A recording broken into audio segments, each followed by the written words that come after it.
আমাৰ মধ্যমণিৰ লগতে সংযোগ আগবঢ়াই অহা আমাৰ সকলোৰে আদৰৰ দীপাংক শইকীয়া প্ৰভু জনাৰ্দনত আমি সাধু ধৰিছো মাহত কৃষ্ণ কৃষ্ণ মাধৱ মাধৱ জয় গুৰু শঙ্কৰ সৰ্বগুণাকৰ যাকেৰ নাহি কেউ পাম তোহাৰি চৰণ ৰেণু শতকোটি বাৰক কৰহ প্ৰণাম বাৰক কৰহ প্ৰণাম। পৰম কৃপাল গুৰু শংকৰ গুৰুজনা আৰু মাধৱ গুৰুজনাৰ চৰণত শীত হৈ ভগৱন্তৰ চৰণলৈ সেৱাভাগি আগবঢ়াইছো। আজি অনুষ্ঠানত উপস্থিত থকা আমাৰ অতি আদৰৰ এই অনুষ্ঠানৰ জন্মদাতা আমাৰ পৰম পিতৃস্বৰূপ পুণ্যশ্লোক দেউতাৰ চৰণলৈ আমাৰ পুৱাৰ ভক্তি ভৰা সেৱাভাগি আগবঢ়াইছো। অনুষ্ঠানটিত উপস্থিত হৈ থকা আমাৰ বয়োজ্যেষ্ঠ বাপ বসন্ত ডেকা বাপজনাৰ চৰণলৈ আমাৰ ভক্তি ভৰা সেৱাভাগি আগবঢ়াইছো। অনুষ্ঠানত উপস্থিত থকা আমাৰ এই অনুষ্ঠানৰ স্থায়ী তথা মুখ্য পৰিচালক হাতীমূৰীয়া বাপজনাৰ চৰণলৈ সেৱাভাগি আগবঢ়াৰ লগতে আজি অনুষ্ঠান ভাগি ভক্তি মাতৃ অঞ্জলি দত্তা ইমান সুন্দৰকৈ পৰিচালনা কৰিছে তেখেতৰ চৰণলৈ সেৱাভাগি আগবঢ়ালো। আজি অনুষ্ঠানত আমি শ্ৰৱণ মহাত্ম ভক্তি মাতৃ লক্ষ্মীমাই বৰায়ে ইমান সুন্দৰকৈ সাৱলীলভাৱে পাঠ কাৰ্য সমাপন কৰাৰ লগতে বৰ সুন্দৰকৈ পদে বন্ধে থকা অৰ্থসমূহ গৃহাৰ্থসমূহ কৈ দিছে। তেখেতৰ চৰণলৈ আমাৰ সেৱাভাগি আগবঢ়াইছো আৰু অনুষ্ঠানত উপস্থিত থকা সমূহ আই বাপ বান্ধৱৰ চৰণলৈ আমি সেৱাভাগি আমি আগবঢ়াইছো। কৃষ্ণ কৃষ্ণ মাধৱ মাধৱ। আজি প্ৰথমতে আমি আমাৰ অতি আদৰৰ পৰম পূজ্যপদ পুণ্যশ্লোক দেউতাৰ সুধিব বিচাৰিছো বা আমি অৱগত কৰিছো, পাছত দেউতাই কব। আজি আমি যিখিনি শুনিলো যে অষ্টম অধ্যায় আছে প্ৰথম স্কন্ধত, মই নিজে অকমান অধ্যয়ন কৰোঁতে পালো এইটো আচলতে দেউতা অষ্টাদশ অধ্যায় হব লাগিছিল নেকি, কাৰণ অষ্টম অধ্যায়ৰ ভাগৱতৰ সংস্কৃত ভাগৱতৰ অষ্টম অধ্যায়ৰ যিটো প্ৰথম স্কন্ধ আছে তাত কুন্তীয়ে কথা আছে। কুন্তীয়ে যে দুখত পৰিলেও ভগৱানৰ নামৰ কাৰণে দুখতে ল'ব লাগে সেই ধৰণে পাইছিলো।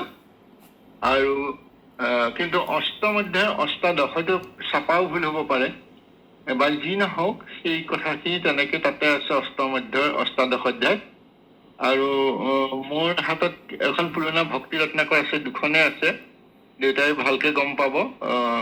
বৰকটকী কোম্পানীয়ে 1950 চনতে প্ৰকাশ কৰা এখন আছে, এই মোহন চন্দ্ৰ মহন্তদেৱে সম্পাদক, তাত সেইটো শুধৰণিটো কৰি দিছে অষ্টাদশ অধ্যায়। আৰু আমিও চালো গুৰুজনাৰ যিখন ভক্তি ৰত্নাকৰ হয় তাতে এইটো অষ্টাদশ অধ্যায় বুলি তাত সংস্কৃততে হয়তো কিবা চাপাও ভুলিছে, যিয়ে নহওক যা কথা ভগৱন্ত আছে।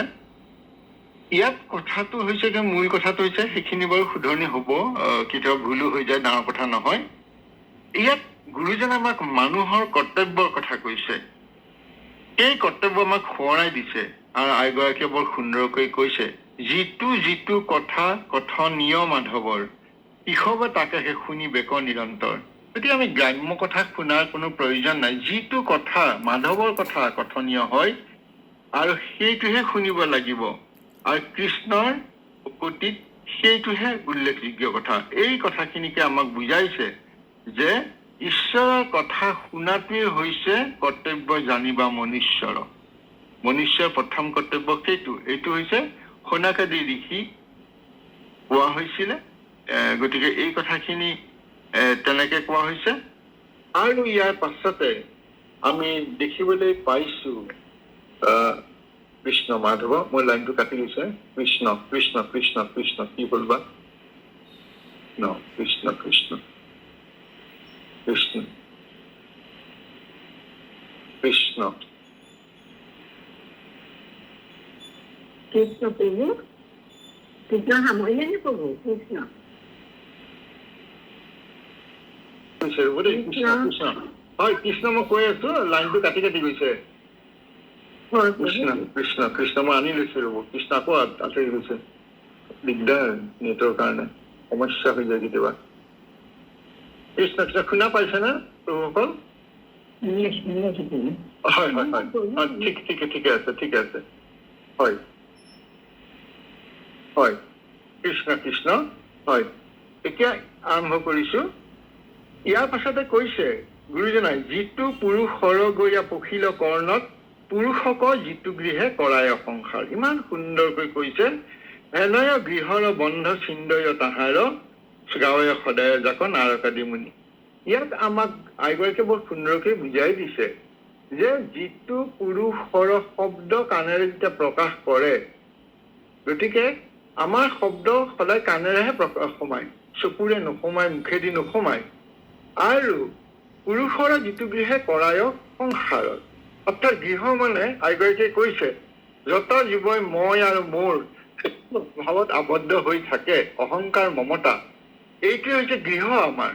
অৰ্থাৎ যি কথাই বিশেষকৈ ইন্দ্ৰিয় ভোগৰ কথা, ধন, কামনা, নিন্দা, এইবিলাকে যেতিয়া কাণৰ হৃদয়ত সোমাই, সেই জীৱৰ মনত আসক্তিৰ বীজ ৰোপণ হয়। যিটো পুৰুষৰ গৈয়া পখিল কৰ্ণত, পুৰুষক সিটো গ্ৰহে কৰাই সংসাৰ, সংসাৰ কৰাই দিয়ে। এনেয় গৃহৰ বন্ধত চিন্দেই এটা, সেই আসক্তিৰ পৰা যদি আমি ছিঙিব লাগে, তেতিয়াহ'লে ঈশ্বৰৰ নাম শুনিব লাগিব, ঈশ্বৰৰ কথা শ্ৰৱণ কৰিব লাগিব। গতিকে জন্ম মৃত্যুৰ চকৰ পৰা মুক্ত হবলৈ আমাক গৃহই নিদিয়ে।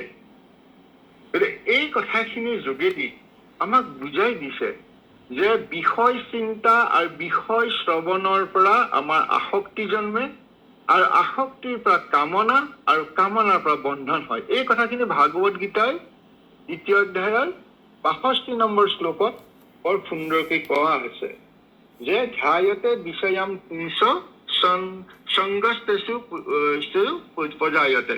গতিকে আমাক বিষয় চিন্তাৰ, বিষয় প্ৰৱণতাই আমাক আসক্তি জন্মাই, আমাক আকৌ আনি দিয়ে। অৰ্থাৎ আমাক ক'ব বিচাৰিছে কাণেৰে কি শুনিছো সেয়া আমাৰ চিত্তত লাগে, আৰু যেতিয়া আমি ভগৱন্তৰ কথা শুনো, ঈশ্বৰৰ কথা শ্ৰৱণ কৰো, তেতিয়া লগে লগে ঈশ্বৰ আহি হৃদয়ত জাগ্ৰত হৈ মুক্তিৰ পথ দেখুৱাই দিয়ে। আৰু যদি আমি বিষয়ৰ কথা শুনো, তেতিয়া সংসাৰৰ বন্ধন আমাৰ দৃঢ় হৈ যাব। সেইকাৰণে কৈছে কৰ্ণ হৈছে হৃদয়ৰ দুৱাৰ। হৃদয়ৰ দুৱাৰখন হৈছে কৰ্ণ। যি কাণেৰে কৃষ্ণ কথা সোমাই, সেই কাণেৰে আকৌ মুক্তিৰ পথ দিয়ে, আৰু যি কাণেৰে বিষয় বাসনা সোমাই, সেই কাণেৰে আকৌ সংসাৰখন বন্ধন কৰি দিয়ে। এই কথাখিনি বৰ সুন্দৰকৈ ইয়াত বুজাই দিছে।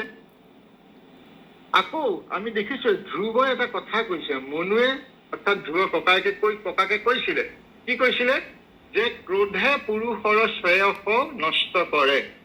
এতিয়া ক্ৰোধে মানুহৰ বিবেক, ধৈৰ্য, দয়া, ক্ষমতা, এই ধৰ্মবোৰ নষ্ট কৰে। যেনেকে ধ্ৰুৱৰ নিচিনা মানুহকো নষ্ট কৰিছিলে। ধ্ৰুৱৰ নিচিনা পৰম জ্ঞানী বুলি আমি যাক কওঁ, যি ভগৱন্তক দেখা পাইছিলে, তেওঁকো ক্ৰোধই তেওঁক নষ্ট কৰিছিলে।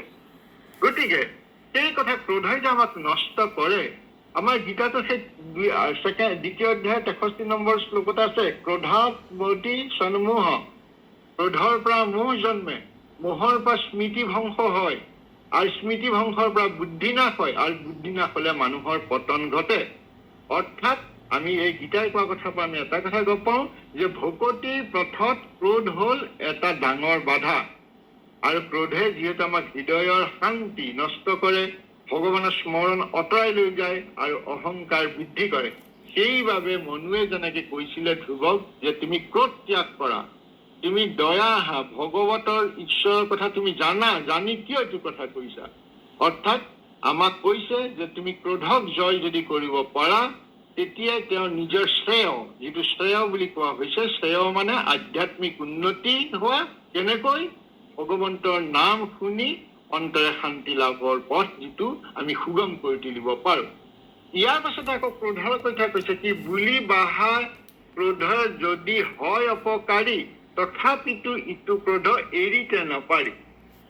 মানুহৰ অন্তৰত আমি সকলোৱে জানো যে ক্ৰোধ লব নালাগে, মানুহে বুজে যে ক্ৰোধ অনিষ্টকাৰী, কিন্তু বাসনাৰ বাবে মনক নিয়ন্ত্ৰণ কৰিব নোৱাৰে। মানুহে নিজৰ ইচ্ছা নোহোৱাকৈ পাপ কৰ্ম কৰে কিয়? ইচ্ছাটো নকৰে কিয় কৰে? সেই কথা আমি গীতাত পাইছিলো যে কি, যে কাম এছ ক্ৰোধ এছ ৰজ গুণ সদ্ভুৱ, অৰ্থাৎ কামনা পূৰ নোহোৱালৈকে কামনাই ক্ৰোধ ৰূপে প্ৰকাশ পায়। গতিকে এৰিতে নাপাৰি বুলিলে আমি ক্ৰোধ এৰিব নোৱাৰাটো স্বাভাৱিক দুৰ্বলতা বুজোৱা হৈছে, কিন্তু সেই ক্ৰোধক সমৰ্থন কৰা নাই। আমি ক্ৰোধ যে আহিবই মানুহ হলে সেইটো নহয়। গতিকে ক্ৰোধটো আমি নাইকিয়া কৰিব লাগিব, আৰু ক্ৰোধটো নাইকিয়া কৰিবৰ কাৰণে পুলিয়ে পখালিকে উদ্ধাৰিবৰ কাৰণে আমি ভগৱন্তৰ নাম স্মৰণ কৰিব সৎ সংগৰ লগত, কাৰণ সৎসংগৰ অবিহনে আমি ভগৱন্তৰ নাম শুনিব নোৱাৰো, ভগৱানৰ নাম আমি শ্ৰৱণ কৰিব নোৱাৰো। আৰু যেতিয়া ভগৱন্তৰ নাম আমি যেতিয়া শ্ৰৱণ কৰিম, লাহে লাহে আমাৰ ক্ৰোধ আঁতৰি যাব। গতিকে ক্ৰোধ এৰিব নোৱাৰাৰ প্ৰধান কাৰণটো হৈছে যে আমি অন্তৰখন অশুদ্ধি হৈ আছে, যিহেতু আমি গৃহস্থ বা বিষয় বাসনাৰ কথা শুনি ঈশ্বৰ নুশুনো, অলপ সময় শুনি আকৌ গুচি যাওঁ। ক্ৰোধ এৰিব লাগিব আৰু ক্ৰোধ এৰিবৰ কাৰণে নাম শুনিব লাগিব। মুঠতে নামেই আমি নামে সকলো সময়তে শুনিব লাগিব আৰু অন্য নহলে নামে গুণগুণাই থাকিব লাগিব। আৰু গুণগুণাই থাকোঁতে আমি নিজেই শ্ৰৱণ হ'ম। দেউতাই এবাৰ কৈছিলে যে অন্য নহলে যদি কৃষ্ণ কৃষ্ণ বুলি কৈ থাকো, আমি কোৱা কথাষাৰ আমি কলা নহয়, আমি শুনিব পাৰিম আৰু শুনোতেই আমাৰ কি হব, এই ক্ৰোধ নাইকিয়া হৈ যাব। এই কথাখিনি বৰ সুন্দৰকৈ কৈছে। আৰু শেষত আইগৰাকীয়ে বৰ সুন্দৰকৈ এষাৰি কথা ভাঙি দিছে। সুগন্ধি যশস্যাত পদ পংকজৰ, ইমান সুন্দৰ কৈছে যে তোমাৰ পদ পংকজৰ সুগন্ধি, কি সুগন্ধি, সেই কি বেদৰ ৰূপে বায়ু নিয়ে কৰ্ণৰ গোচৰ, বেদৰ ৰূপে শব্দ ব্ৰহ্ম, শব্দ ব্ৰহ্ম। দেউতাই কৈছে বেদৰ ৰূপ মানে শব্দ ব্ৰহ্ম। হয়, শব্দ ব্ৰহ্ম মানে শব্দ মানে ধ্বনি আৰু ব্ৰহ্ম মানে পৰম সত্য। গতিকে যি ধ্বনি শব্দ শুনিলে ঈশ্বৰ উপলব্ধি কৰিব পৰা যায়, সেই বেদৰূপ, সেই শব্দ ধ্বনি। আৰু সেইটো বিশ্বজনীন কথা। শব্দ ব্ৰহ্ম আপুনি সংস্কৃতত কৈছে নে, ইংৰাজীত কৈছে নে, এৰেবিত কৈছে, কিয় কোৱা নাই, যি ধ্বনিয়ে আত্মাক সুখ দিব পাৰে সেই শব্দ ধ্বনি। আৰু এই কথা মই নিজে এটা এইখিনিতে আপোনালোকে অপৰাধ নধৰিব, মই এষাৰ কথা কব নিজৰ নিজে পোৱা ধাৰণাৰ পৰা। মই 2024 চনত যেতিয়া গৈছিলো UK, সেই সময়ত মোৰ খুব লণ্ডনত ঘূৰি যাওঁতে খুব ভোক লাগিছে, পিয়াহ লাগিছে। মোৰ লগত ল'ৰাটোও গৈছে, পানীয় বটল কিনিলো, দিলে। শব্দ ব্ৰহ্ম, দেউতা বৰ সুন্দৰকৈ কৈছে, বেদৰ ৰূপে মানে শব্দ ব্ৰহ্ম, অৰ্থাৎ শব্দ ৰূপে। আৰু শব্দ হৈছে ধ্বনি বা শব্দ। এই ধ্বনি, যি ধ্বনি পৰম ব্ৰহ্ম, অৰ্থাৎ ব্ৰহ্ম পৰম সত্য, শব্দ ব্ৰহ্ম, যি ধ্বনিয়ে পৰম সত্য বা ঈশ্বৰ উপলব্ধিলৈ লৈ যায়, ঈশ্বৰ উপলব্ধি কৰিবলৈ লৈ যায়, সেই শব্দই হৈছে শব্দ ব্ৰহ্ম। আৰু সেই শব্দ ব্ৰহ্ম, এই শব্দ ব্ৰহ্ম কৰ? এই শব্দ ব্ৰহ্ম কি ভাষাৰ সেইটো নহয়, যি ব্ৰহ্মই আমাক ঈশ্বৰৰ চিৰন্তন দিব্য শক্তিটোক আমাক জাগ্ৰত কৰে বা অনুভূত কৰায়, সেই শব্দ ব্ৰহ্ম। মই এইখিনিতে নিজৰ এটা অভিজ্ঞতা খুব সৰুকে আমি কব বিচাৰিছো। 2024 চনত যেতিয়া মই লণ্ডন UK ভ্ৰমণত গৈছিলো, সেই সময়ত লণ্ডনত ঘূৰি থাকোঁতে খুব পিয়াহ লাগিছিলে। মই পানীয় বটল বিচাৰি ফুৰিছো, মোৰ ল'ৰাটোৱে পানীয় বটল আনি দিলে। আনি দিয়াৰ পিছত পানীখিনি খালো, খাই পেলাই ফুটপাথত গৈ থাকোঁতে গোবিন্দ গোবিন্দ বুলি মই কৈ দিলো। কাষতে এজন চাগে বাহিৰা লোক আছিলে নেকি, ঘপকে মোলৈ চাই পেলাই তেওঁলোকৰ ভাষাত কি কলে মই বুজি নাপালো, ইংৰাজীত কোৱা নাই। তেওঁ মতে সোঁ হাতেৰে বুকুখনত হাঁচা মাৰি ধৰি মূৰটো দোৱালে। তাৰপিছত লগে লগে মোৰ ল'ৰাটোৱে কলে, দেউতা তোমাক প্ৰণাম কৰিছে। মই লগে লগে কৃষ্ণ বুলি কলো। তাৰপিছত তেওঁ হাঁহিলে। তাৰপিছত মই সুধিলো যে তেওঁ বুজি পাইছে নেকি, অসমীয়া বুজি পাই নেকি, বা ভাৰতীয় ভাষা বোলে নহয় বুজি নাপায়, কিন্তু তুমি যে ভগৱন্তৰ নাম লৈছা শুনিছা। মই কথাটো দিলে ভাবিলো তেওঁতে গোবিন্দ শব্দটো নিশ্চয় ফেমিলিয়াৰ নহয়। তাৰপিছতে গৈ মোৰ ওচৰতে থকা এটা গীৰ্জা আছিলে, দেউতাই ক'লে গীৰ্জাটো চাওঁ। গীৰ্জাতে পালো, তাতে বাইবেলখন মেলা থাকে, মেলি যোনে যেনেকে পাৰে পঢ়িব পাৰে, খালি চিনটো দিলে হ'ল।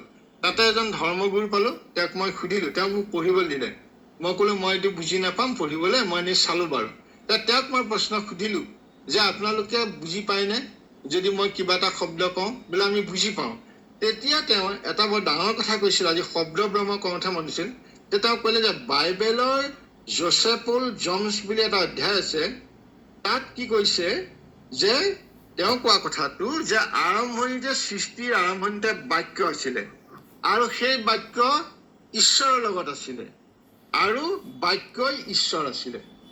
গতিকে তেতিয়া মই আজি এতিয়া খন্তেকত যেতিয়া শব্দ ধ্বনি কৰিলে, মই সেই কথাষাৰলৈ মনত পৰি গ'ল। তেওঁ কৈছিলে যে জোচেফুল অফ জন বুলি কয়, সেই অধ্যায়টোত আছে যে সৃষ্টিৰ আগতে বাক্য আছিলে, আৰু বাক্য ঈশ্বৰৰ আছিলে, আৰু সেই বাক্যই ঈশ্বৰ আছিল বুলি কয়। গতিকে শব্দ ব্ৰহ্ম এটা বিশ্বজনীন কথা, বা যিয়েই নহওক, আমাক গুৰুজনাই সেইটোৱেই কৈছে যে বেদৰ ৰূপে বায়ু নিয়ে কৰ্ণৰ গোচৰ, লয়ে ঘ্ৰাণ কৰ্ণ নাসিকায় যিটো তাৰ, সেহি মহাভক্তে ধৰে চৰণ তোমাৰ। অৰ্থাৎ যেতিয়া আমি যি শব্দ শুনিলে আমাৰ হৃদয় উৎপালিত হয়, বাসনা কামনা নহয়, ইন্দ্ৰিয় নহয়, হৃদয়। গতিকে সেই শব্দ আমি শুনিব লাগিব আৰু সেই শব্দ ভকতৰ সংগত থাকিব লাগিব। আৰু সেইখিনি হৈছে কৃষ্ণ কথা শ্ৰৱণৰ মহিমাকো কৰিলো। এই কৃষ্ণ কথা শ্ৰৱণ আমাক কৈছে। গতিকে এইখিনিকে আজি কলো। আমি কওঁতে আজি বৰ অসুবিধা হৈছে, মোৰ ফোনটো অকণমান দিগদাৰী কৰি আছে। যি নহওক এইখিনি কওঁতে মানে ভুল ত্ৰুটি হৈছে, অগা পিছা হৈছে আজি কথাখিনি কওঁতে। গতিকে আপোনাৰ সবে সেই ভুল ত্ৰুটি কৰা অপৰাধখিনি মাৰ্জনা কৰিব। আপোনাৰ খবৰ চৰণলৈ পুনৰ সেৱা কৰিছে। দেউতা আপোনাৰ চৰণলৈ সেৱা আগবঢ়াই আজি মই ইমানখিনিলৈকে সামৰিছো। মাধৱ মাধৱ কৃষ্ণ কৃষ্ণ, জয় গুৰু শংকৰ। কৃষ্ণ কৃষ্ণ কৃষ্ণ ৰাম কৃষ্ণ হৰি নাম মুখে থাকে যাৰ, সেহিহে হৰিৰ প্ৰিয়, হৰি ভৈনাতাৰ, হৰি ভৈনাতাৰ। প্ৰভু জনা প্ৰভু ভগৱন্তে সুস্বাস্থ্য ৰাখক, আমি ভগৱানৰ চৰণত প্ৰাৰ্থনা কৰিছো। কৃষ্ণ হৰি ৰাম কৃষ্ণ প্ৰভু, আপুনি সাধাৰণ কৃষ্ণ হয়। এতিয়া আনদিনাৰ দৰে আজিও আমাৰ সকলোৰে